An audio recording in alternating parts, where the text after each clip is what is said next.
Hip and the lip.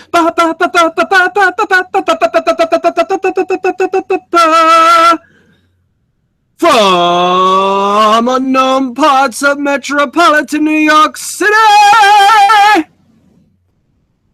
am the hip and this is a lip.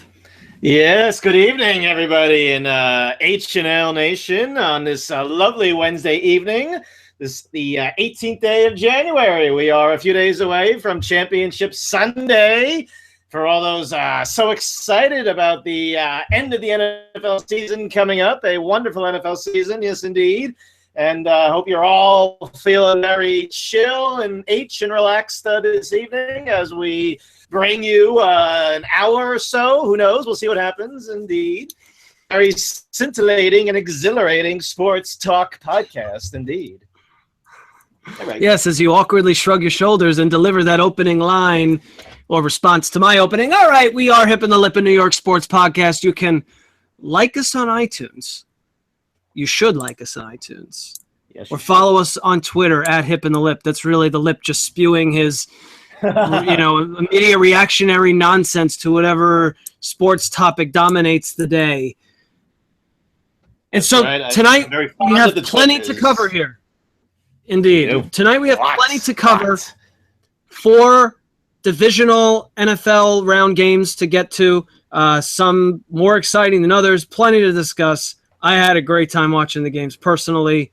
And we'll do a preview of the games coming this weekend. I think they should both be great games. And we definitely are going to touch upon some hockey as a local hockey team's head coach of nearly 7 years was said, all right, bye today by his organization, a head coach that has been discussed ad nauseum on this podcast. And so his name's we have to give its due because today was big news. We'll talk about some Rangers. Henrik Lundqvist is goal happy these days. And of course the hipster beer of the week. So, okay, coming full circle. Back to the divisional round. Let's walk through game by game here. So, and we're going to go sequentially. So, Saturday's games were clearly not as close or as exciting, but I think there were some interesting takeaways from them. So starting with Seattle, Atlanta pretty much dominating this one with the final score of 36-20, and Seattle was in comeback mode, putting points on towards the end. So it wasn't even as close as the score indicated. I'll start off the what this game basically did for me was just it epitomized what Matt Ryan has done all year, essentially, is masterfully spreading the ball around and making the most of the talent around him. And just masterfully doing it against a Seattle defense that may not be quite as good as it has been in a few years. No Earl Thomas. That was, and you can see the difference in how much worse the Seattle defense has been since Earl Thomas went down earlier this year. Just not the same defense. But look, still, Matt Ryan has done it from, for folks that have not watched him week in and week out, doing pretty much every week. And he's a valuable player, and you look at the regular season, right? I mean, it's easy to look at what's happening now in the playoffs, and we can go into that. But I think I would put my vote for Matt Ryan for the MVP when you look at the whole body of work over the regular season. I just don't think there's somebody that... He had an amazing regular season coming off of a brutal regular... I mean, he was terrible last year. He was legitimately that bad. And you honestly wonder what was going on with him and if he was going to revert back to his typical Matt Ryan form that we've come accustomed to. But, I think this game on Saturday, though, went the way both of us expected. I mean, we both thought Atlanta would win. We both thought Atlanta would win going away, and they did. Seattle this is not a vintage Seattle team. I mean, I know they handled Detroit, but, this is just not the same Seattle team that we've become accustomed to that won the Super Bowl, that got to another Super Bowl, and, did it on defense and some, key plays thrown in by their quarterback who was injured all year, kind of had a very uneven season, did Russell Wilson. I think Seattle will be back next year. I think they're going to be, pretty good. I mean, they still have a solid core, but not the same Seattle team. And just typical Matt Ryan Atlanta offense as they roll into the championship game this coming Sunday against Green Bay. Of course, we will get into that a little bit later. But game pretty much went the way I expected. I don't know if you thought, if you thought differently, but I mean, we both picked Atlanta to win. And I picked Seattle. I'm sorry, I picked Atlanta to cover, so it went. I expected it to be, and I thought it'd be close. I thought it'd be a bit closer, but I thought it'd be a bit closer than it ended up being. Maybe I thought it'd be a double digit. It's just when you look at Matt Ryan's weapons. Look, he has Julio Jones, who this guy can't play a full set of snaps in a single game. There's almost always something where this guy has to come out. Now it's a lingering toe injury. He didn't practice today. He's going to play, but he always seems to miss snaps. He missed 2 games this year. He always gets nicked up. And look, the rest of the guys on the team, I mean, Mohamed Sanu, Taylor Gabriel, Aldrick Robinson, rounding a core there, and Le'Veon Tolio, and I don't remember who the other tight end is, frankly. But after Julio Jones, who is an incredible wide receiver when he's healthy and on the field, it's just Matt Ryan put them in positions to make plays all year, just doing it perfectly. So anyway, the season closes on Seattle. And we'll get to the preview of the NFC Championship game, in a bit. But let's move on here to the game in Foxborough. Now, this was a game where Patriots fans were really sweating it out in that first half. I mean, the Houston defense showed up and put a lot of pressure on Brady, and they could not really sustain drives in that first half. And the Texans defense was forcing turnovers. The thing is, I think everybody knew at some point, barring like a pick six or something that would really change the momentum of this game, that New England would get their points and take control of the game. Yeah, I mean, and they did. And I thought they eventually did. The problem with Houston is Brock Osweiler. I mean, that's really what this comes down to. So this guy, but he made a few throws though. He didn't get help from his receivers. I will say he made a few on the money throws that were dropped. So I mean, they weren't going to win the game anyway. But I mean, he had a terrible first half. But he also made some terrible throws. And maybe it was because he didn't have a choice at that point. But here's the thing about Osweiler. So I'm sure other quarterbacks are guilty of it, but I feel like it's just extremely pronounced for him. And these are the things that I get a kick out of when I watch sports. So I noticed that. It's easier to explain when you try to envision a pitcher and a pitcher's motion. Okay, so a starting pitcher starts their motion. Usually they have their hand in the glove, and with the ball with their hand holding the baseball, right? And then they start the motion. They put their hands back or above their head, or they kind of swing them to the sides or get their legs moving, right, to start the pitching motion. And at some point, they start to bring their arm with the ball backwards, right, to start the throwing motion. Right. Okay? So you see sometimes baseball pitchers where right before they start that actual throwing motion, they'll tap the ball into the glove. Like it's like a way to start the motion. It's like to jumpstart the throwing motion, right? So why am I saying all this? You see pitchers do it all the time. So now let's talk about a quarterback and the way a quarterback throws a pass. Brock Osweiler, if you watch one of his throws, it doesn't matter.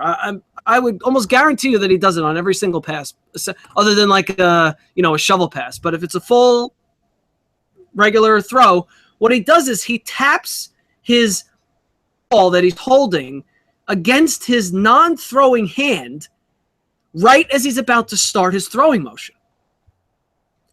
And he does it so deliberately that I think that it actually adds a lot of time that it takes him from when he starts the motion to when he releases the ball, and his arm motion isn't fast to begin with. It's so elongated that by the time he gets it out, his timing is just harder to be on point with his receivers running their routes. Yeah, now I did notice. Now I watched, but interestingly, in the Green Bay Dallas game, just to point out, Aaron Rodgers was doing it as well, but fast. That his motion is so fast that it's all continuous. But for Brock Osweiler, it's like a deliberate tap. He's like, boom, all right, now I'm going to start my throw. It's like mentally, that's when the throw starts. Is when he's like does that tap against his, it's just it's a throwing motion. It's athletics. It's something that he's probably been doing for all his life. And how are you going to coach a guy to not do that at this point in his career? But I think that's one of those like flaws that can hold a quarterback back from being really crisp. I mean, just having a slow throwing motion. I mean, there's your perfect Tim Tebow. I mean, he had like the worst throwing motion out of any quarterback I've ever seen. It took him a year and a day to get the ball out of his hands, and that's what made him such a terrible thrower of the football. And I mean, Osweiler is a terrible thrower of the football. Now, again, he didn't get much help from his receivers on Saturday, but yeah, Houston's going to learn very quickly that they definitely did not find themselves their quarterback of the future, given this guy's $72 million. And he had a terrible regular season. They had to go back to him after Savage got hurt. They benched him and said, yeah, we're done with you. We have no more belief in you. We don't think that you can get the job done. In comes Savage. He gets hurt. Oh, Brock, come on back. Yeah, we believe in you. Come on. We didn't mean it. So, but they got to the second round. They beat the team they should have beat in Oakland, and they lost to the team that they're just not as good as the Patriots. So, but you mentioned Rodgers, who and I guess that's going to be next on our dockets of games that we're going through. But I mean, and you mentioned Rodgers' release and his motion, and it's just and I mean the quarterback that I would say that is the best release, the quickest best release I've ever seen is Dan Marino. Dan Marino to me is still the best quarterback I've ever seen. Better than anybody, any of the modern quarterback, this generational quarterbacks, or anybody that I've ever seen. And he had the best release, just the quickest release, the best, most fluid throwing motion out of any quarterback I've ever seen. But Osweiler, yeah, and it's a good pickup, and that's probably a reason why he has no timing with his receivers, why he misses so many throws, why he's erratic. He's just so inaccurate. And, I mean, Houston is on their way home. And the Patriots are moving on to their sixth straight AFC Championship game in the Belichick-Brady era. They've been so dominant, and here they come again. And everybody's picked to again return to the Super Bowl. Yep, 6 straight, incredible. 6 straight AFC Championship games. Wow, that is unbelievable. Is that a record? I think. Has a team ever gone to that many consecutive? I don't know if it is a record. If it ties a record, it either is the record or it tied the record. I forget. I think was it Oakland that had something similar. I think Oakland had. I think they may have tied Oakland for the 6 consecutive AFC Championship game appearances. I think. But yeah, what's the most? Now. All right. So what's the most number of consecutive Super Bowl wins? 3. Super Bowl wins. Yeah, how many? What's the most in NFL history? Has the team ever won 3 straight Super Bowls? No, I don't think so. Unless. So the most has been Pittsburgh. Pittsburgh won back-to-back twice. Dallas won back-to-back. Patriots. Was there a 4 and 5 years or 3 and 4 years? By either of those? Steelers. Well, the Cowboys won 3 and 4 years. Yeah, Cowboys won 92, 93. 90. All right, here's why I ask. I'm wondering. Yeah, 92, 93, 95. Yeah. What's more impressive, like winning 3 out of 4 Super Bowls, or if that's what Dallas did, or 6 straight conference championship games? I don't know, just the consistency of getting Super Bowls. I don't know. I don't know if I agree with that. It's just so tough to win. It's just so tough to win the Super Bowl, just to get there and win it. We saw the Bills get there 4 times in a row. How about that? The Bills got there 4. Okay, the Bills got there 4 times in a row. That's obviously more impressive than 6 straight conference championship games. All right, I'll give you that one.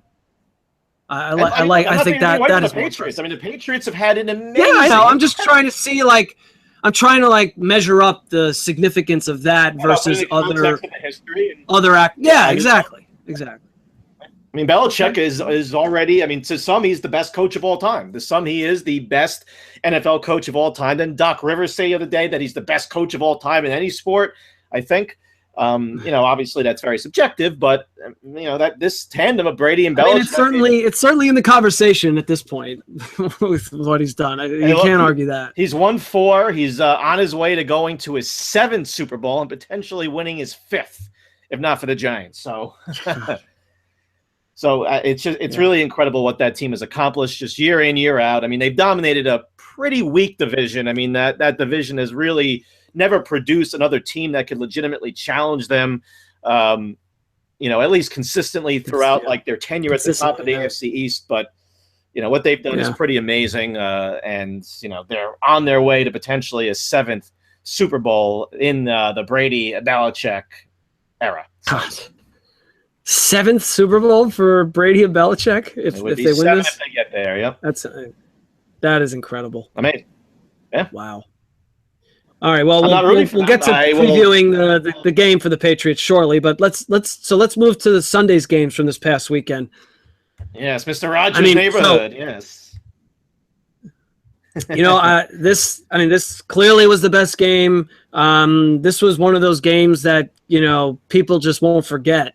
It was just that amazing, and with the ending and the back and forth. I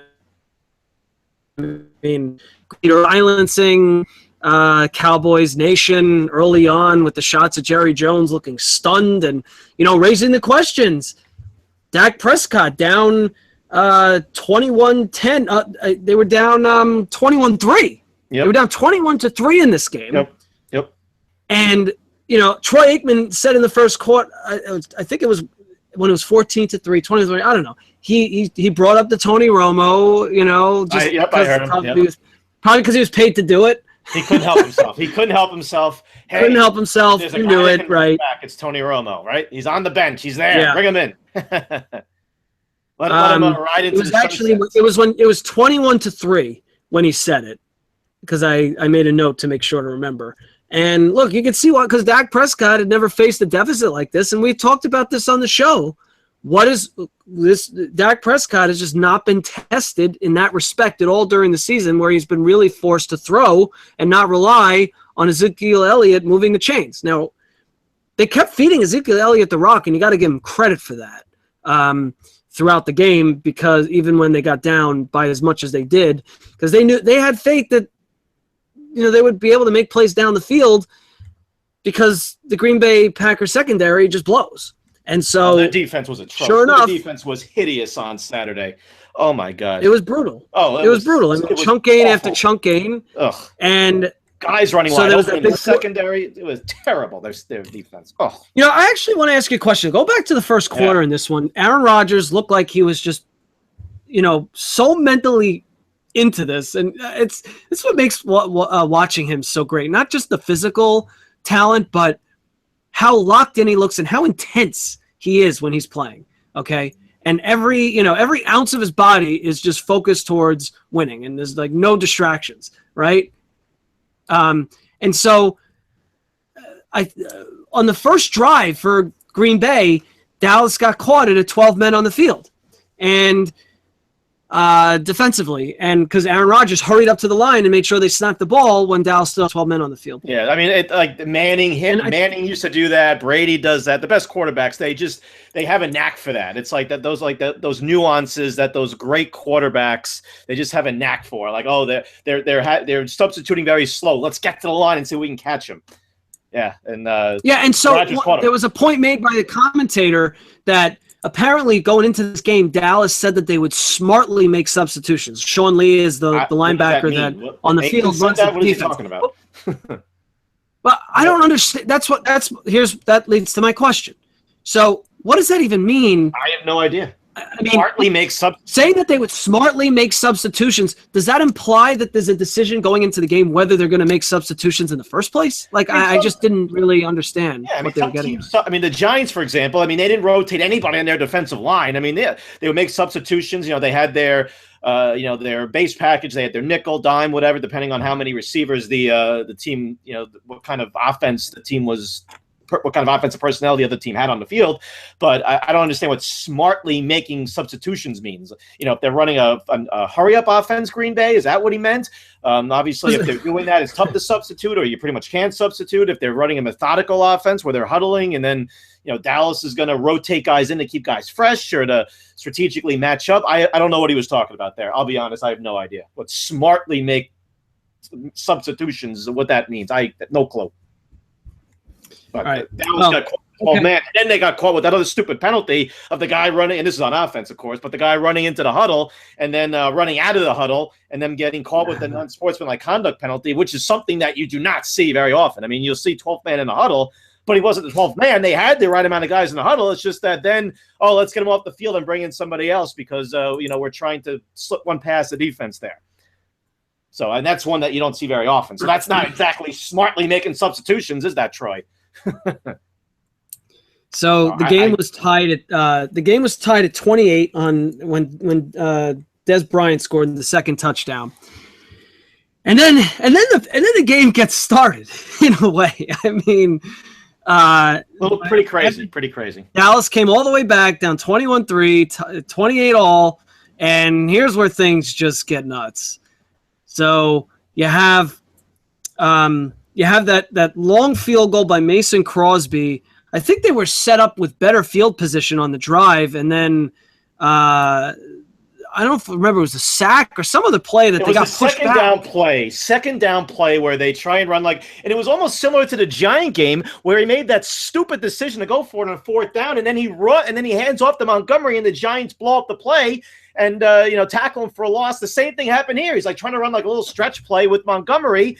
Same thing. They blow up the play, Dallas. They couldn't block it properly, and they get knocked back 5 yards, I think it was. It was just a stupid play call on third down. You're in field goal range, or you're trying to potentially maybe score a touchdown there.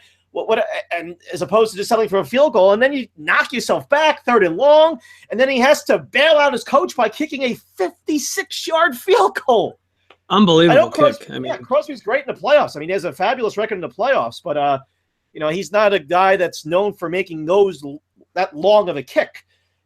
Usually that's right. And the kick did not look pretty. It was one of those wobbly, like end over end. Yeah, just barely makes it through. The referees even looked at each other they kind of looked at each other was that good? I think it was good, right? Yeah, it was good. And then they eventually put up their arms to signal. Well, I think it's the guy on the upright that is the guy that's below the upright where the ball crosses. When it's close to the upright, that's the guy that has the angle. He can see when you're looking straight up at the upright, whether it's inside the upright or outside the upright. The guy that's across on the other side, I don't think that he can really tell. It goes by too quickly. I don't think he can see. I think that's what happens. Quick signal on the game winner. The game winner was very quick signal for good. But that one, on those kicks that are close to the upright, you'll notice that the ref that's under that upright will be the one looked to make the call first, because the other one can't really tell. Yeah. Anyway, so then here's where I think with that. So Dallas now is down 3 with the ball. They score a touchdown and they take the lead in the game. They make some plays down the field. I think they were under 2 minutes. Guys running wide open. Yeah. Yep. And so what I think that the drive started with less than 2 minutes to go. But Dallas had at least one timeout. What was interesting is that when they got to about the 30 or so, they spiked the ball. And they still had a timeout. And that decision ultimately ended up killing the Cowboys in this game, because they don't get the first down. 30 whatever seconds left for Mr. Rodgers to do exactly what he did. It's a tough call. I mean, I guess it sounds like you felt that it was the wrong call. I think it's debatable. I don't know if it's one that I say that it was obvious that they had to spike it, or one that they should have ran a play or called a timeout there. You would think that they are looking to score a touchdown, that they're not just going to settle for a field goal. I mean, we know that Bailey has a very, he can kick, 55-yard plus field goals, and we've seen him do it before. it's a debatable play whether they should have ran a play there. Just hurry up to the line. I mean, in a perfect world, if you can kick a field goal, or obviously if you can score a touchdown, but if you can kick the field goal and tie the game and not allow Rodgers any time, that's obviously what you want to do there. But you know what? If whatever the outcome is, however much time is going to be left, it wasn't going to be a lot. You tell your defense to make a stop, to hold them, and they didn't do it. Why, you expect the defense to make a stop on 3rd and 20? Yeah, exactly. Well, exactly. So that's why, in a perfect world, yes, if they could have made it so they kick a field goal as time expires, tie the game, and go to overtime, great. But you just want to make sure that you get the yardage, because they were at the 40, I think, at the time. They got another. There was a third. I think second down. It was like a 7 or 8 yard pass to Beasley, I think, who went out of bounds there, stopped the clock. So they still had their timeout in their pocket anyway. And that's why I think people thought that they should have just used a timeout there instead of spiking it and giving up the down. But then on 3rd down, he gets the ball knocked down, and then they kick the field goal to tie the game. But again, it's debatable. You're in real time. It's tough to say like, oh, they should call a timeout or run a play as opposed to spiking it or choose to spike it. But again, defense, stop them. They don't have. I don't think. Well, no, Green Bay had a timeout, right? They had at least 1 or 2. But still, you know what? Stop them. Don't let them get in the field goal range. They only have 30 seconds or so to go. Make a stop. And they couldn't do it. They let them connect on that incredible pass, which we'll get to in some detail. You're at it. And, you're at it, so get to it. Oh, I mean, just an amazing play. I mean, just an absolutely incredible play. I don't know what else to say. I mean, Rodgers rolling to his left, throwing across his body, Jared Cook, who's been dumped by, again, we talked about him, right? We talked about how, the super athletic, physically gifted Jared Cook, who's been dumped multiple times because he, couldn't establish himself as a reliable receiver, as a consistent receiver. And he's become Aaron Rodgers' new favorite target with Jordy Nelson out. And unbelievable play, just rolling left and just laying it in, just throws a laser perfect placement. Cook, getting his feet down, on the sideline there, catching it with 2 hands, getting his feet in, and just an absolutely brilliant play. And that'll be on the highlight reels for years to come. If Green Bay does win a Super Bowl this year, that's the one they'll be talking about for years to come. That'll be like the Manning to Tyree helmets or whatever. I mean, that'll be the one. And then Crosby kicks the 51-yard field goal twice to win it. Yeah. The one thing actually I will say, though, and we'll get obviously to the controversy in the Pittsburgh-Kansas City game with the holding call. There was actually, and now Rodgers was like rolling out of the pocket, I guess about to like roll out of the pocket. Maybe that's why he didn't throw a flag. There was a Dallas defender that was literally tackled on the play. If you go back and watch a replay, I forget which Green Bay offensive lineman it was and which Dallas defender, but was literally tackled on the play. And I was actually thinking in real time, like, oh, they're going to throw a flag. And didn't. I mean, again, Rodgers was rolling out of the pockets. Maybe that's why they kept it in their pocket, the referees. And then, like you said, Crosby, 2 50-yard field goals in the last 2 minutes. Yeah, incredible finish. And Mr. Rodgers bringing his neighborhood to Big D and rolling out with a victory. So, as we anticipated, a game high scoring in the 30s. And there I actually predicted 34-31. I think because we said last team with the ball, and I have to go back now and check our tape, but I think I may have actually predicted 34-31. It was around there. I know it was around there. I'm sure one of our listeners can immediately recall what the prediction was, so they can tweet at Hip and the Lip when they listen to this and confirm the accuracy of your prediction. All right. Well, I did say Green Bay. I did pick Green Bay, and I said they would cover, and I think I said they would win too. And not too much defense played in this game, but sometimes you just have to accept, especially in today's NFL, that offense is going to dominate the day. Offense dominated this day, and offense will be dominating again this coming weekend. Well, they only really dominated half the day because at night it wasn't quite the same type of ball game.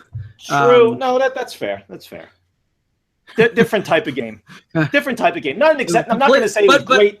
A defensive struggle. It wasn't like the 49er Giant game from the NFC Championship game from 5 years ago, where that was literally a defense. I mean, that was just a incredible defensive. Right. I mean, all right. So we're talking about Pittsburgh, Kansas City, and look. I mean, look, Pittsburgh was moving the ball. I mean, they kicked 6 field goals, and which was just enough to win or outlast Kansas City at the end. They didn't have to score a touchdown to win because Kansas City really struggled to sustain drives in this game. Offense was terrible, especially in the first half. Like they had the great opening drive, but then after that, they just disappeared offensively. I was very surprised. Smith had a rough game. Kelsey had a big drop. Yeah, and they kept trying to go back to Hill. Oh, let's see if we can get Hill. And I guess I don't want to be again hypocritical, so we're going to get to Mr. Tyreek Hill. And I didn't even know this. That's how bad the media is at covering this. But anyway, continue. Sorry. Well, you brought it up. When you bring these things up, you can't just say we're going to get to it. Well, I was going to. But when you say we're going to get to it, you get to it when you say you're going to get to it. Just get to it now. What is it? Well, I don't know if you knew this. I had no idea that Tyreek Hill actually strangled and punched his pregnant girlfriend, and this was so poorly reported on. And great. I mean, if you want to go out and find something, you can find it. We know, but the fact. I mean, I don't know if you knew about this, or maybe a lot more people knew about it. When did it happen? It was actually okay. So you didn't know. It was during his college days. It was before he was drafted, and that's part of the reason. I did know that he had a significant off the field issue before he was drafted. Because I heard somebody say it on TV. I don't think NBC mentioned it. Did they mention it at all during the game? Did they bring it up? I mean, I was in and out of this game. I'll be honest. No, I don't remember them saying it during this game. I do remember it being mentioned previously on television, but only the fact that he had an off-the-field issue when that was in consideration when he was being drafted. But I don't remember hearing the specifics. Okay, I mean, so everybody, marveling over Tyreek Hill over the last, month and a half, 2 months as he bursts onto the scene, and I had no idea that he had this in his past. And, that just tells you, again, how bad the media has been at covering this. Ezekiel Elliott, we talked about in the, Dallas, and, how the NFL swept that under the rug, as they always do. Apparently, they sent Ezekiel Elliott a questionnaire about what happened. They don't even, I think that's actually literally what they did. They literally sent them in the mail a questionnaire. Oh, what happened? How did this, what happened? And Ezekiel Elliott has the gall to say, like, oh, suspend me or don't suspend me. Shut your mouth, rookie. Shut up. If they're going to suspend you, they'll suspend you, and they absolutely should suspend you if their investigation reveals that you committed any kind of violent act. So shut up.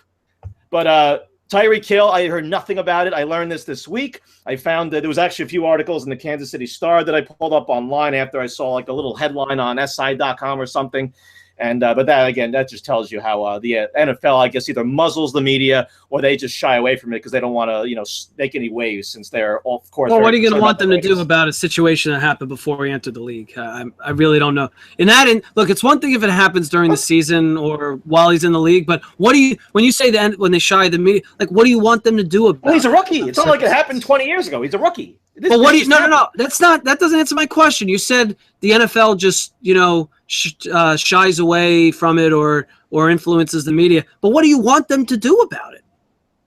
That's what I don't understand. Do you want them to come out and say this dude? The criticism is that the NFL, at least particularly here, you want to say, well, this happened before he got to the NFL, so there's nothing that the NFL can do. Look, if you want to say that there should be, there's no rule that they can prevent them from coming into the league because of this. I'm just asking you what you think they should have done that they're not doing. What's the criticism? My criticism is about how the media did an awful job about reporting this and how they. So it's the media, okay? Yeah, well, that was my initial criticism. My criticism about the NFL is about Ezekiel Elliott. My criticism here is that how the media how they did a terrible job reporting on this. All right, I think I pried out of you finally what I think it makes some logical sense. The Chiefs obviously saying that we don't give a damn about his past. We're going to bring him on our team, and then we're going to praise him. And Andy Reid's going to talk about how proud he is of him. Oh yeah, very, very proud because he didn't commit a violent crime in the 10 minutes he's been in the league so far. Andy, close your mouth too. I don't want to nonsense. Anyway, so Hill, no big plays right. in this game. Okay, I think that all makes. I think critical, and I don't want to shy away from it. And whenever a story's out there, I want to get it out there because we know, and the loyal listeners know as well, and that's and I think it's something that we should continue to do because it doesn't get its fair share. So far from it, and it's and unfortunately, you like it or not, everybody's coming back to watch the next week's games, no matter what happens off the field. I mean, that's just the reality of the NFL right now. That we know. So this game apparently very big ratings. Both Sunday games did big ratings. I guess this game did a astronomical rating as it was moved to Sunday night. I guess this was a little ploy by the NFL to try and see if they could drive up the ratings by moving the start time of the game to prime time since it was a holiday weekend. And, they, of course, said it was an ice storm. That was the reason. But I'm sure anybody that pays attention knows that was a bunch of crap. And that regardless of ratings or whatever, I mean, I did enjoy watching this game because look, a different style of game than the one you saw before. And that's what makes the NFL interesting. It doesn't always have to be about, exchanging touchdowns and more, in this kind of case, it was a bit more of a chess match. And, the types of plays Andy Reid was going to try to dial up to get that offense going. And, finally on the last drive, they get that second touchdown and, just such a brutal, heartbreaking finish for the Kansas City Chiefs because they have to go for two to tie the game. And if they don't get it, their season's over. And I think they said at the opening, Bob Costas, at the opening of the broadcast, they hadn't won a home playoff game, and I don't remember. It was a really long time. Yeah, well, they've now lost their last 5 home playoff games. You want to take a guess as to who the quarterback was the last time they won a home playoff game? The starting quarterback for Kansas City that day? You want to guess?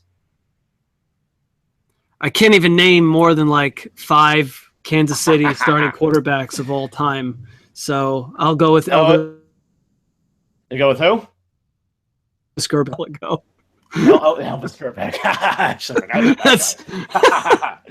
Nope, not Elvis Skirbeck. This guy's a little Jeff more George. Did Jeff George ever quarterback for the Chiefs? No. I think he was still on the Colts. Jeff George at that point. This was the '93 Kansas City Chiefs. It was a Hall of Fame quarterback, and to some, maybe the greatest quarterback of all time. Oh, okay, Mr. Joe, huh? Mr. Joe, indeed. And what's amazing is that Kansas City is known for having such a strong home field advantage, yet they've now lost their last 5 home playoff games. Actually, the playoff game that I remember that I think they were number 1 seed in the conference that year. They were 13-3. It was '95, and Steve Bono was a quarterback for the Chiefs. I remember watching this game.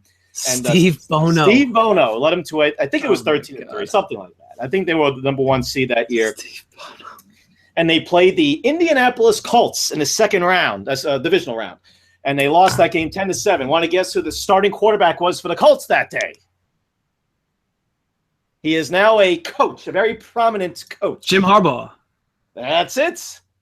I said it before. You know what? We have it on the tape. I said it before you gave the hint. Okay. All right. Well done. Well done. You know what helps? Is that, this is I have a classic doubles starting lineup of Jim Harbaugh. When he's on the Colts? Well, what's interesting is that the figurine. So there's 2 figurines I'm holding here. A starting lineup of Jim Harbaugh. So it's 2 pieces. One is when he was a quarterback in Michigan. The other is when he's an NFL quarterback. But interestingly, the NFL figurine for Harbaugh he's in a Ravens jersey, but the card is in a Colts uniform, which I think is just kind of interesting. That is interesting. Anyway. Yeah. So that's how I was able to connect the dots because of looking at that card for Jim Harbaugh. Because otherwise, I could not have told you that he played for the Colts. The Ted Marchibroda led Colts. My knowledge is based on random starting lineup figurines? things like that. Whereas you just know it. That one I recall watching that game, and then actually the Colts went on to play the Steelers in the AFC Championship game. The Steelers would win, but at the end of the game, the Colts had a chance to win on a Hail Mary. It was 2016, I think, and Harbaugh heaves it up into the end zone. And I thought, and for a second, we all thought that a Colt came down with the ball, and the ball just hit the ground. But you see them initially get up and celebrating, and it looked like he caught it. replay showed that it just barely hit the ground. But yeah, that was I was rooting hard because I always loved the underdogs. I love rooting for those underdogs. Yep. I was rooting hard for the Colts and Jim. Came up just that short, but oh well, what are you gonna do? So yeah, I mean, back to that 2-point conversion. Back to the game. That's where we are. Back to the 2-point conversion, and they think they convert it. They think they convert it. They got it for 2. We're gonna go to overtime. Oh, wait a second. There's a flag. Holding penalty, and now it's a 13 or 12-yard 2-point try, and that's that call, unless you have Aaron Rodgers at the helm. Did you like the holding call? I think so. I mean, like it. Was I happy about it? No. Well, did you think it was the right call? I'll rephrase. Yeah, objectively, probably. I mean, it's tough because the ref, what they always look for is, and the falling down thing it drives me nuts because if a guy falls down, doesn't mean he was held. But what they see is his arm. It looks like he's beaten. He's basically grasping at him now with his arm across his chest, and then him falling down on top of it. You just knew a flag was going to come. I mean, I agree with you. I think it was the right call. It's such a difficult call to make there because obviously the impact that it has. Yep. And he probably doesn't get there. Harrison's probably not going to get to Smith if if he's not held. But it's tough to say it was the wrong call. I mean, I know Kelsey went off after the game. Oh, he shouldn't be. Kelsey goes off. Blocker. Kelsey goes off if you accidentally graze him after a play. I mean, that guy just is a ticking time bomb, unfortunately. And he had a huge drop in the game. So you know what? You have nothing to say, Kelsey. I mean, you were first team All-Pro. That guy's a tremendous talent. Tremendous talent. First team All-Pro this year. Yeah, I mean, he had over 1,000 yards receiving. He had a great year statistically. Huge drop. He has some Odell in him. Let's put it that way. I think it was at the very end of the third quarter, and that was a huge play in the game. So the Chiefs go down, a tough loss. Very tough loss. And after the hit, so my Super Bowl pick is gone. My Super Bowl pick is gone. I still have Green Bay in the Super Bowl, so that part is still alive. You had New England. Yep. So we got one team each, and we'll see how it plays out. But so, look, I know you really want to get to this. So before we go into the conference championship games themselves, you want to talk about the San Diego. Anthony Lynn, Los Angeles Chargers. Little. Now I don't know if you know what I'm referring to, but Anthony Lynn had there was a press conference, and I didn't see the whole thing, but. He was introducing himself as the head coach, and he's like, I'm very excited to be the head coach of the Los Angeles Chargers. Oh gosh, that's what he said. Wait, was that? Really forgot it's now the Los Angeles, not the San Diego Chargers anymore. Yes, he screwed it up. That's awesome. I gotta watch that. It was the lesson. Hey, Anthony Lynn, that's right. Yes. So yeah. So they are now you have the Los Angeles Chargers moving from San Diego. Hey, it's just NFL greed at its finest is what we got here. You know what's funny is that, and if LA has not had a football team, and I don't know what your thoughts on this, but LA has not had a football team now since after the 95 season that they both left, the Raiders and the Rams. And I think that LA was thrilled not having a football team. Think about how many transplanted, whether it's East Coast or wherever, people from all over the place that live in LA. And, whether they're fans of a specific NFL team or they're just NFL fans and they just enjoy being able to watch the best games, whether they have an opportunity to watch their team or just watch the best games, the best national games of the week. And now they get two terrible, or at least one terrible and one, so NFL team now in their city. And I guess the first thing that I thought of was, haven't we seen this before? Didn't this fail before, having the two teams there and they both picked up and left at the same time, and now you're bringing two back? And the Chargers, who have absolutely no following at all in LA. I mean, this is a team that's been in San Diego since the AFL days of 1960, whenever those however many teams form the AFL, the American Football League. And, San Diego has a pretty rich, look, they don't have a great history, but they have some notable players. I mean, Dan Fouts, Lance Allworth, San Diego didn't make the. Hey, he was a good quarterback. He was good. The Air Coryell's Chargers and Kellen Winslow and that incredible playoff game against Miami in the early 80s. It was 81 or 82. And then you have, the San Diego team that miraculously, I guess somewhat miraculously got to the Super Bowl. The Junior Seau, Stan Humphries, Natron Means led San Diego Chargers. Bobby Ross, I think, of the coach, right? That gets, they knock off and upset the Pittsburgh Steelers, only obliterated by the 49ers and not Montano, Young.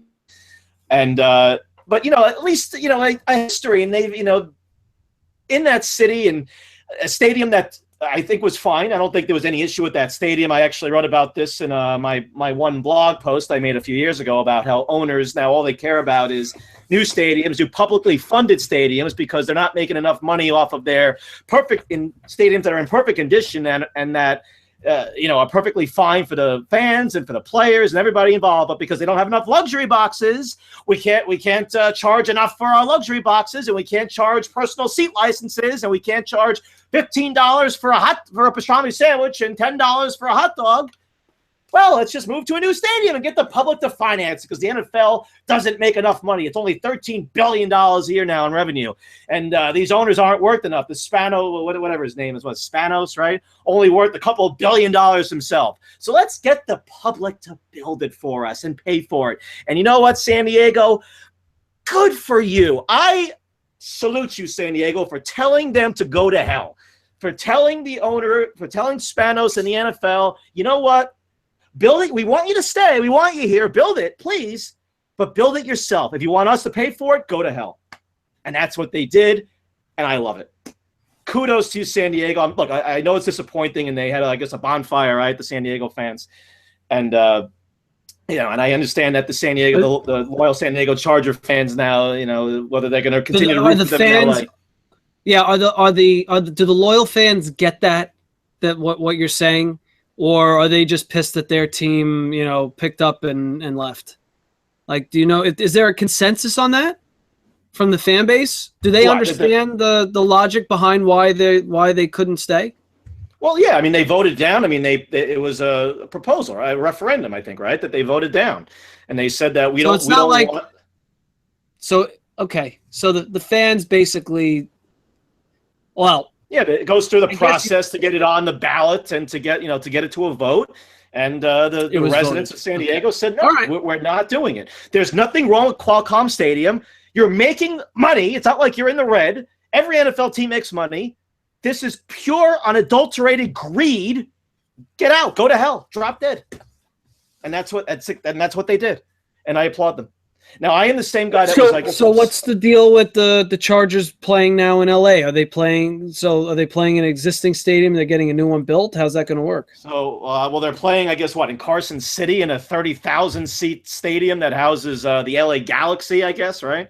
And then eventually they're going to move to the new big monstrosity, $3 billion, however much it costs monstrosity, that the Rams and their owner are currently building, and I guess they'll be moving into in a year or 2 years, whatever. So was that approved by the residents of Los Angeles to be publicly funded? I don't know what the deal is with that stadium. I think there is some public money going to it. I couldn't answer that. I mean, that's already done. That's being built. That's definite. But that was being built before either the Raiders or the Chargers tried to move to LA? Well, the Rams moved there because they got that approved. That's why they moved to LA, because they got that approved. I'm sure Rams, that there's public money. I see. I'm sure there's public money that's going into it. Yeah. Gotcha. So, and what's interesting, and I didn't realize this either. I guess some NFL cities are helping finance this by putting obscene taxes on their visitors, on their tourists. So San Diego, I guess there was a part of that ballot was whether or not they were going to raise, I guess, like a hotel occupancy tax from currently 12.5%, which is ridiculous to me, to 16.5%. So they basically institute a rental car tax and a hotel occupancy tax to their, to tourists, to visitors, whatever. And that's what's fun, and that's what goes is part of the funding for these stadiums. St. Louis, if you go to St. Louis and stay in a hotel in St. Louis, you're going to be helping pay for that stadium that is now not even occupied by an NFL team that's hosting tractor pulls and whatever. Maybe Taylor Swift, they're going to try and get Taylor Swift to go out there. I don't know. But if you stay in a hotel in St. Louis, you are helping. And I know one of our loyal listeners will be going out to St. Louis, maybe staying in a hotel. So get ready to help pay for that stadium. Yikes. I mean, is that not appalling? Is it just me? Like, how is it?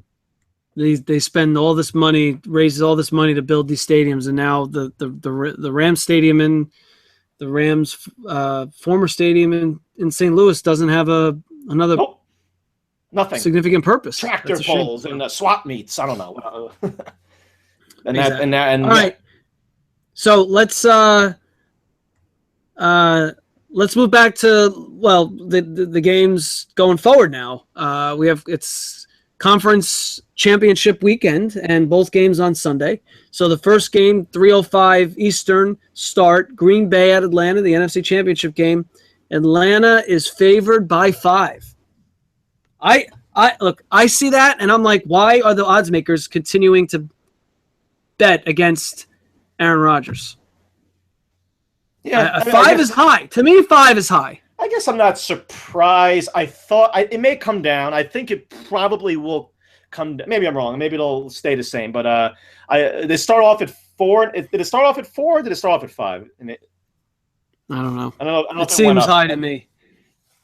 Look, they're begging you to take Green Bay. I mean, the run that Green Bay is on, Absolutely. I mean, everybody still looks at Rodgers. They still look at Ryan as a guy that hasn't gotten it done in the playoffs. And right now, the odds makers are begging you to take Green Bay. Take Green Bay. Come on. And I haven't, and I guess we'll say who we're going to pick. I've been going back and forth on that. I think I just said who I pick. I'm going to pick. You mean to win it outright or to cover? We'll cover. We'll say cover. Yeah, I mean, how can you? I mean, I think Green Bay has a 50% chance to win this game. I think. Yeah. So last week it was a no-brainer for me to take them against Dallas, and I think the Giants. And it's a shame as a Giant fan. I mean, it made you sick to your stomach watching that game because you think the Giants could have beat them if they would have played them. I mean, and again, that game, like I said, it went exactly the way I thought, and I had no. It was really no debate as to whether or not I was going to take the Packers to at least. I picked them to win. This one, though, Green Bay, they're just so banged up. I think they are now to one of their defensive backs. I mean, Atlanta is just rolling. Rodgers is doing his thing. Well, I understand he's playing at just a superhuman level. I get it, but I mean that Atlanta team is firing on all cylinders. I mean, I'm hesitant to take Atlanta because you don't trust them. You're just waiting for them to screw up. You're waiting for Ryan to throw a bad pick. We've seen him throw bad picks before, especially in the red zone. He has a habit of throwing bad picks in the red zone. And their defense is nothing special. They do have a pass rusher. I think he got hurt last game, Beasley, right? Their defense actually looked not bad against Seattle. It's okay. It's not bad. I would say it's probably a little bit better than Green Bay's right now. Green Bay, their secondary, again, it's all banged up. I mean, it was terrible against Dallas. I mean, you got to figure Matt Ryan is going to be throwing for at least 340 to something yards in the game. If not here's more. The thing about so I think Green Bay is exposed in that. Look, Aaron Rodgers can't catch the ball; he can only throw it. And Jared Cook had an incredible game. They have Devontae Adams, who has a knack for finding the end zone. Randall Cobb, I mean, he's kind of he's like a rich man's Victor Cruz. Is Nelson supposed to play? Nelson, they haven't. I don't think so. How can you play 2 weeks after you have fractured ribs? I just don't see it. Okay, I didn't know if they had definitely ruled him out. I know they said that there was. They have, but I don't think they have. But I'd be surprised. So you have no Jordy Nelson. I just think Aaron Rodgers. He's going to have the same set of receivers he had last week, and they got the job done against Dallas. But he practiced today, Jordy. What's that? He practiced today. Jordy doesn't play. I'm going to assume that the line is based on that. And I could see where Green Bay might struggle to move the ball because, look, Rodgers is going to make throws, but talent can only, bring you so far in the receiving end. And, he's not surrounded by all pro guys. So look, they haven't lost. Yeah, I don't think his receivers are back in this game. I don't. They have an offensive line that's playing great, and look, their receivers have stepped up and made plays. I don't think that even if Nelson doesn't play, I don't think that their receivers will hold them back. I think if they lose, it's because they're going to be outscored. I think it's that simple. I think that this could potentially be like a 41-38 game. I mean, it seems like it has that written all over it. It could be. So I mean, in the end, I go with the Packers. That's my. Look, I picked them to make it to the Super Bowl, so you got to go with them. Go off of that now. Okay. You know what? I'll go the opposite way then. I will go with Atlanta. If I'm not going to be cheap, if I'm going to pick them to win, I'm not going to say Green Bay is going to cover. I don't want to do that, so I'm going to say that Atlanta wins. Let's say 38-33 final score. How's that? They cover, or they push. They push. So you're going for a push, of course. Cop out. Of course. But at least I'm picking them to win. Right. They said they're going to win, and Green Bay is going to cover. I think that would be. But but you could, if you're a betting man, you could only take Green Bay and the points, or 40-33. How's that? 40-33 final. There you go. Okay. Win by a touchdown. Atlanta to cover. All right. Yep. All right, moving to the second of the two games, Pittsburgh at New England. Those a-holes, apparently, New England Patriots. In the words of Mike Tomlin, indeed. He had to come out and apologize for trying to rile up his team. Well, Antonio Brown's an idiot for, my God. What is he doing? For broadcasting the locker room dialogue on the internet. I mean, I think his buddy Odell told him to do it. I think Odell said, "Oh yeah, it's just the most idiotic thing you could, just think about how much it's going to piss off your teammates. They don't know that you're like live. You're not only taking a video, but you're broadcasting it live on the internet. A locker room's like one of those sacred places, right? When it's just a team, and right after. Yeah, it was just a selfish thing to do. Stupid. Get into the game here. So, look, I'll start over and we'll cut and get this rectified. Okay, so to the game preview, I'm surprised that the spread on this one is so close to the Green Bay at Atlanta line. I mean, it's a point. It's only half a point difference. It's New England's favored by 5.5. New England's rolling at home all year. The Texans exposed New England in the first half of the game, but they have a much better defense than Pittsburgh. I just don't see how Pittsburgh's, barring some crazy, turnovers from New England and like a pick that are returned for touchdowns or set up Pittsburgh really well in field position. I just think they're going to be able to hang with New England for 4 quarters. I just don't see it. I agree. I completely agree with you. I mean, they're not as good as an offense on the road. It's that simple. I mean, we saw them move the ball last week. We saw Bell, collect his yards, but they couldn't put the ball in the end zone. It was 6 field goals. I mean, then they kicked 6 field goals on Sunday. They're losing the game. I mean, it's that simple. And I just think New England's a better team. I think Pittsburgh, look, they're explosive. We know that. They could score on a dime with Brown. We understand that. They have a great back in Bell and a quarterback who's done it before in Roethlisberger, but they just, for whatever reason, they're just not as good on the road, at least offensively. And their defense is suspect. Their secondary is very suspect. Their front seven's okay. They're pretty good against the run, but we don't know that's not what New England looks to do. They don't look to run the ball. They're gonna, New England's going to collect their points, and I know Hogan may not play, so we'll see. How what the injury report looks like in a couple of days, but they always just find a way, and they'll probably be scoring in the high 20s, low 30s, and if Pittsburgh can hang with them, maybe they'll have a chance at the end. But ultimately, I see this going the way of the Pat. So we're seeing a 7th Super Bowl for Bill and Tom. Yeah, we do. Appearance, that is. 5.5. Yeah, I guess is it spread up to 6 now? Is it 5.5 or is it up to? I think it may be up to 6 actually. So, and if I'm going to pick the Pats, I will pick the Pats to cover as well. I'm not going to say that the Pats will win, but Pittsburgh will cover. I will pick the Pats to win and cover. Yep. We're on the same And side. I will say final score, let's say 34-24. How's that? I'll go 34-24. 31-21. All right. 10-point victory. Prediction by both All right, Hip and the Lip. so we'll recap the games and begin our Super Bowl preview next week. So turning off of football and on to the National Hockey League. Oh, and that league. It is, yes. So we have to give it its due because, yes, there was some significant local news announced yesterday. The New York Islanders head coach of 7+ years, Jack Capuano, has been relieved of his duties. And assistant GM Doug Waite, assistant head coach, right? Doug Waite now steps in as the interim head coach for the Islanders for presumably the remainder of the season. The Islanders at 17-17-8, I believe, is their current record. Still one of the worst teams in the league. Still in last in the Eastern Conference.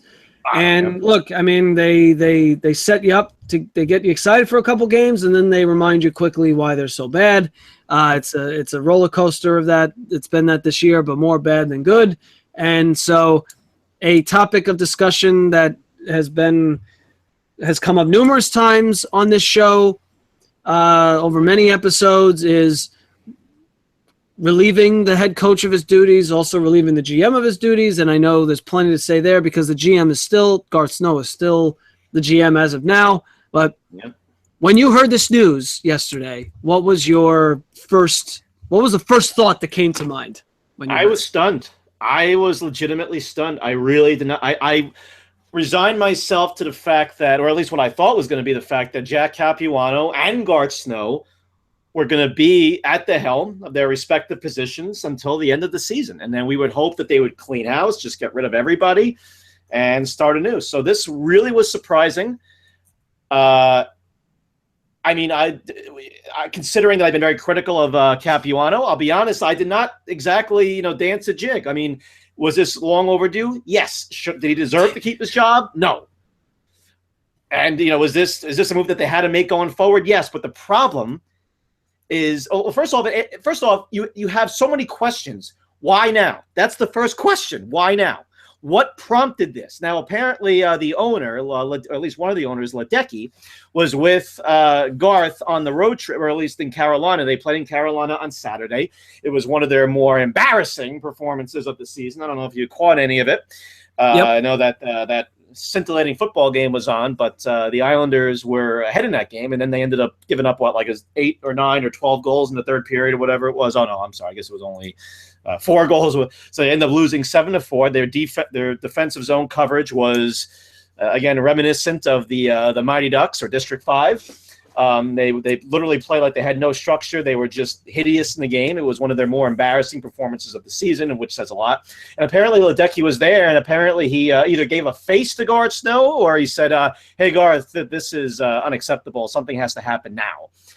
Or if he just told him, hey, fire the coach. You're firing the coach. That's what you're doing. I'm telling you, I'm the owner. You do the coach. So was this at the owner's behest? Did Snow make this? Did he bring this to the owner and say, hey, I'm thinking about doing this. Can we do this?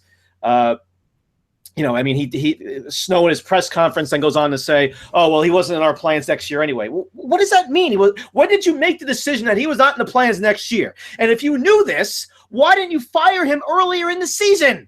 When the ship was sinking in October, when you maybe could have salvaged the season. Does anybody in their right mind think that the Islanders all of a sudden now are going to be this is going to be a spark? This is going to be a lifting point now for the team, that they're going to go on this incredible run and make the playoffs? Does anybody believe that now that they got rid of their coach?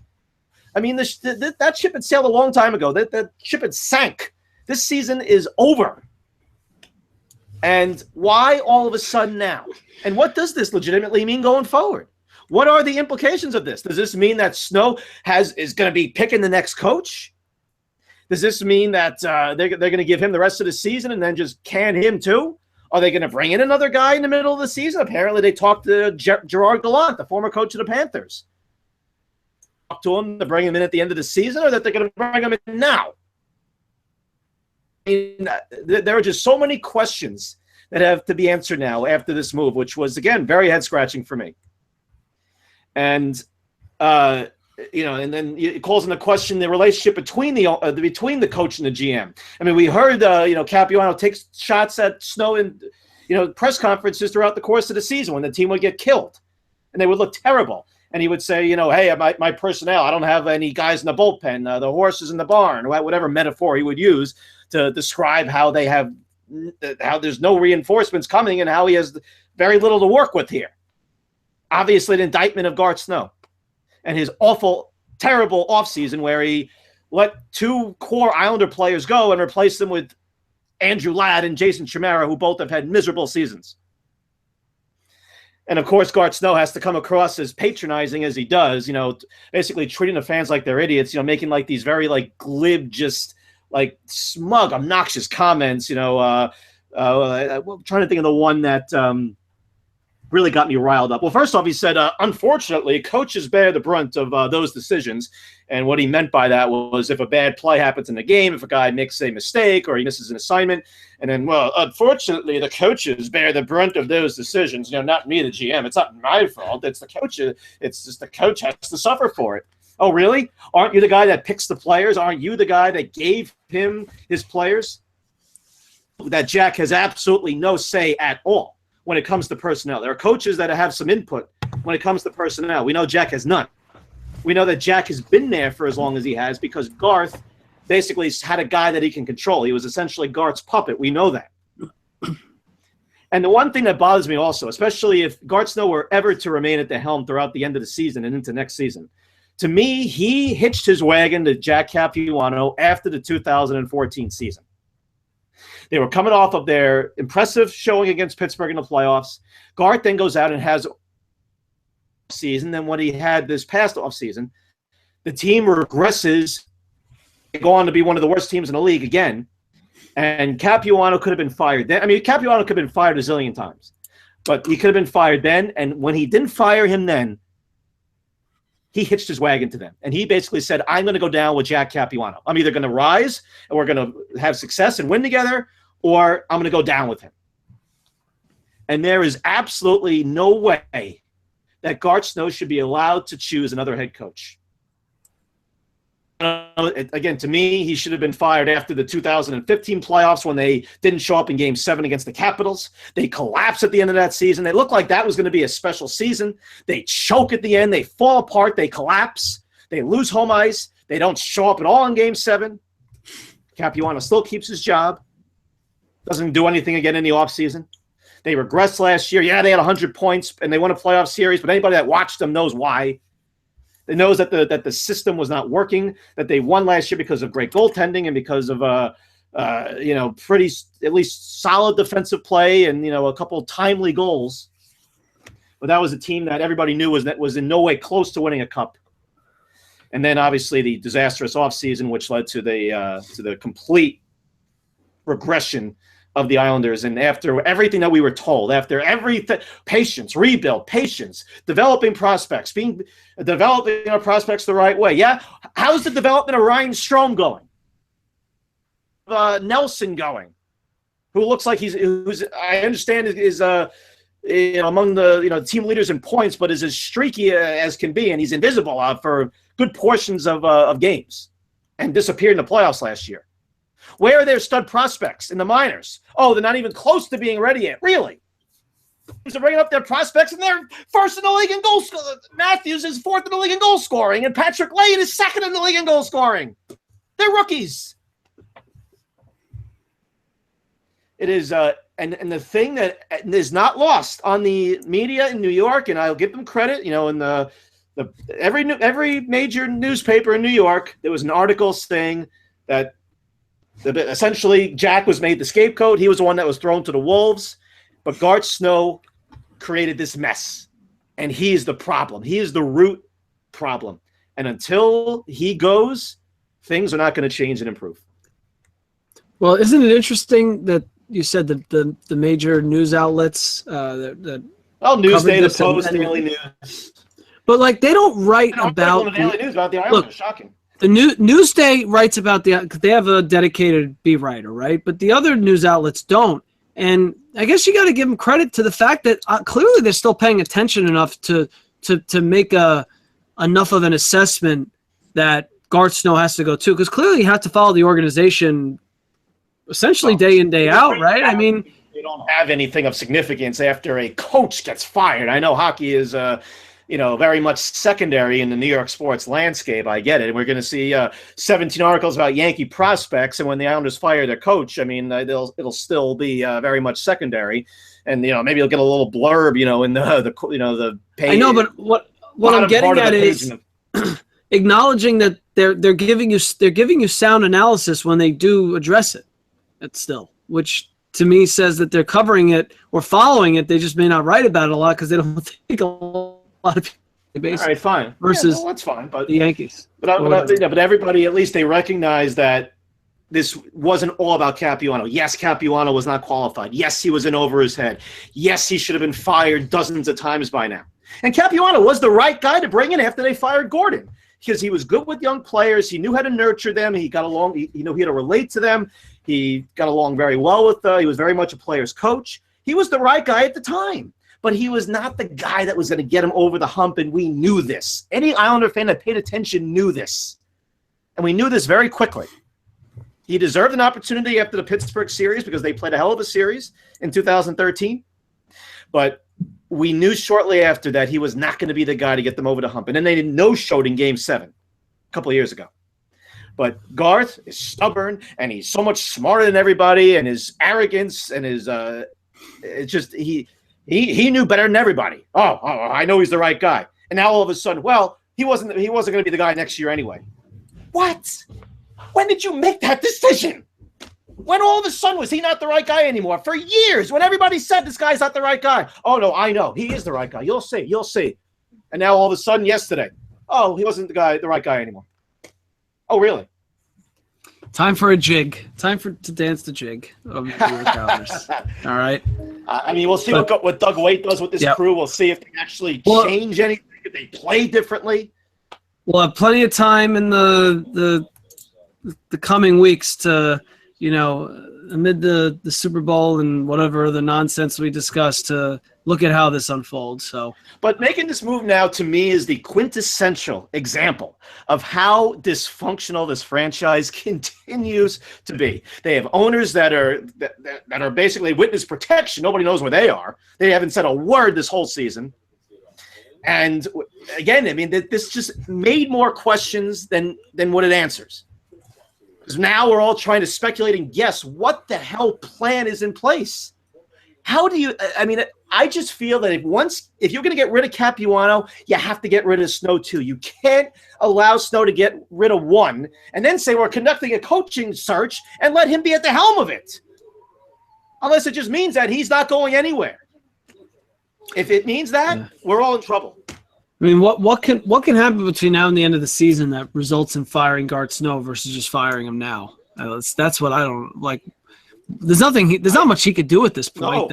No. Either bring in a team president. They've been talking. Oh, we're bringing in a team president. We're searching. We're doing our due diligence. We're writing notes on a cocktail napkin. I saw Gordon Bombay. I'm going to ask him some questions. Oh, wait, you're not really Gordon Bombay? I mean, when are you going to finally hire a team president? Bring him in, let him fire Garth, and then let him formulate the front office. Let him bring in his GM. Let his GM bring in the coach. You collaborate, however you want to do it, but you have to just put in that hierarchy, because every sports franchise that functions in an efficient manner and that is successful has a sound structure in their front office and a chain of command in which there's no confusion, there's no miscommunication. And you don't just have one Yutz who was a former backup goalie that knew nothing about nothing when it comes to running a team, elevated to a position where he had nobody around him and making, just terrible decisions for a franchise. How about another temporarily struggling franchise, 3 games struggling? New York Rangers. The Rangers. Oh, panic in Rangers Town. Thank you, MSG. Panic. So they lost last night to Dallas 7-6. It was 7-3 after 2, and Yes, Mr. Lundqvist started this game and surrendered 7 goals in 2 periods. He did. That's pretty oh man, it is, and especially for a guy who's been a stalwart for that team. One of the biggest stars in this town ever since he ascended onto the scene back in 2005, right after the lockout. He's been a staple. He's been a face of that franchise. He's been one of the best goalies in the league, one of the most important players to his team. And now he looks like he doesn't have a clue. He is lost. Now, I think he can get it back. I don't think all of a sudden he forgot how to play the position or that he physically can't play it anymore. But they have a crisis right now because Ronta's hurt. They bring in the guy Hellberg yesterday. I mean, everybody I'm sure in that building is saying, who the hell is this guy? Where'd they find him? Oh, wait, are you saying we're not seeing a Rick Ankiel or Chuck Knobloch situation? I don't think he all of a sudden forgot how to, he's just so mentally. It's definitely a mental thing. You just lose your confidence and you just feel like you have no idea, which end of the stick to hold. I mean, it gets to a point where your confidence is shattered. And, we've seen it happen to starting pitchers, as you mentioned. We've seen it happen to quarterbacks. I mean, goalies, quarterbacks, pitchers. I mean, they're on an island. They're by themselves. Yeah, they can have a guy that can coach them, but they are by themselves. And everybody focuses. They key in. And Ranger fans, I think Ranger fans have really not been appreciative of Lundqvist and what he's done for that team because of the fact that he hasn't had the postseason success. He hasn't won a cup. So I guess in their minds, he hasn't had the postseason success that they would want from him, even though he's had some remarkable postseasons. The prevailing myth that a goalie can single-handedly win you a cup, which is nonsense. And anybody that follows and watches the league would tell you that. A goalie is a very big part, but a goalie can't do it by himself and never has. A couple times, J.S. Shigeya brought the Ducks to the finals against the Devils in 2003. I mean, maybe there's one or two other instances where a goalie was that instrumental. But Lundqvist has had some great postseasons, and Ranger fans still get on him. So, but I think he will figure this out. I refuse to believe that he's lost it, that he physically can't play, or that he's just his confidence is shattered to a point where he just can't regain it. But they have an issue right now because if he's given up 7, I mean, even though the Rangers now are finally healthy, they get back Zibanejad and Buvinit. Forwards all back, but they can't count on scoring 6 goals every game against the Dallas Stars, who have a goaltending mess of their own. The Islanders get to play the Dallas Stars tomorrow, if I'm not mistaken. They do. Let's say maybe another 7-goal output by the Stars. Now, in Doug Waite's new and improved, maybe carry the puck and try and make plays off the rush instead of dumping and chasing Capuano's system. The Rangers go to Toronto for tomorrow night. Yeah, against the upstart, young, fast, skilled, exciting Toronto Maple Leafs. And everybody in Toronto was so excited to sign Jose Bautista to a 1-year deal. Oh, wait, our Toronto Maple Leafs are good. Actually, the Raptors are good. So, Toronto, they got something to cheer about there. If the Rangers can kind of regain themselves, and let's see what Hank can do to kind of see if they can put Humpty Dumpty back together again. I know that nickname is usually reserved for Rick DiPietro, but I think it's appropriate here. Repair the shattered confidence of Henrik Lundqvist. All right, next. Well, in the coming weeks, we'll get to baseball. I will acknowledge that they announced today the new class of Hall of Fame inductees. There's plenty of time for that. We'll get to that in the coming months or weeks. We'll see how we feel. How